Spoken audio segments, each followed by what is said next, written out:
52માંથી માત્ર 9 ઉમેદવારો એવા છે કે જેમને અનુભવ છે, કે જેઓ પૂર્વ નગરસેવક રહી ચૂક્યા છે અને એમાંના એક અને કહી શકાય કે ભાઈ મેયર પદ માટેના પણ મજબૂત દાવેદાર કહીએ તો ખોટું નથી, વોર્ડ નંબર 5ના મુકેશભાઈ અગ્રવાલ. મુકેશભાઈ, વોર્ડ નંબર 5ની અંદર આ વખતે પડકાર પણ હતા, ચેલેન્જ પણ હતી અને લોકોનો વિશ્વાસ પણ હતો. કારણ કે જ્યારે આપના મત વિસ્તારની અંદર પ્રચાર પ્રસાર માટે નીકળ્યા હતા ત્યારે ઘણી વખત આવકારો પણ મળ્યો છે. તો એક બે સોસાયટીઓએ કદાચ આપણને એમના કામ કદાચ કોઈ કારણોસર લેટ થયા હોય તે માટે પ્રશ્ન પણ પૂછ્યા છે, પણ ઓલ ઓવર આત્મવિશ્વાસની સાથે આજે જ્યારે મતદાન થઈ રહ્યું છે ત્યારે શું જણાવશો આમ જનતાને અને પોતાના વોર્ડ વિશે?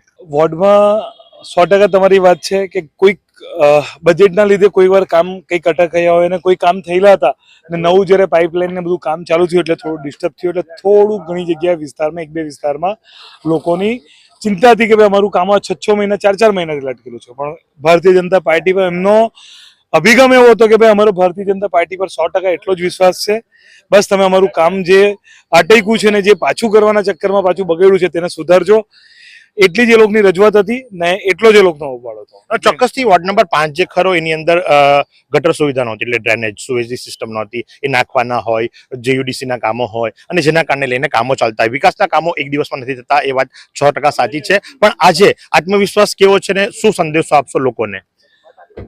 બધાને વોટ આપવાનો જ હું તો સંદેશ આપીશ કે મેક્સિમમ તમે વહેલાથી વહેલા વોટ આપી દો ને વધારેમાં વધારે અમારા વિસ્તારનું વોટ થાય અને લોકોને અમારી પાર્ટી પર ને લોકોને અમારા પર પૂરતો વિશ્વાસ છે. અને હું આપને ખાતરી આપું છું તમારા મીડિયમના માધ્યમથી કે વિજય અમારી થશે ને ઘણી લીકથી થશે. વિજય અમારી થશે, ઘણી લીધી છે. તો સાથે જ ભાજપના બીજા મહિલા ઉમેદવાર પણ ઉપસ્થિત છે, એમની સાથે વાતો કરીશું. મતદાનનો ઉપયોગ કરી લીધો? હા, કરી લીધો. કેવો આનંદ, કેવો માહોલ? ઘણો આનંદ આવ્યો અને માહોલ પણ સારો છે. એકંદરે આપ આ વોર્ડની અંદર ફરી રહ્યા છો, લોકોએ આવકાર આપ્યો, કેવી પ્રતિક્રિયા રહી લોકોની? શું મુખ્ય પ્રશ્નો હતા?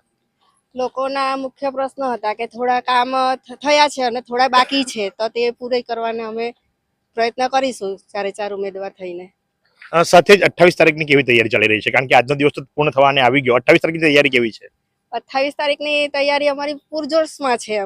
અમને અમારું ફીલ છે કે અમે જીતીશું સારા. તો આપે જોયું એ મુજબ કે વોર્ડ નંબર 5ના બંને ઉમેદવારો જે ખરા એ હાલ અહીં ઉપસ્થિત છે અને પોતાની પ્રતિક્રિયા આપી રહ્યા છે. આ જ પ્રમાણે પડે પડની અપડેટ આપતા રહીશું. નિહાળતા રહો નવસારી લાઈવ.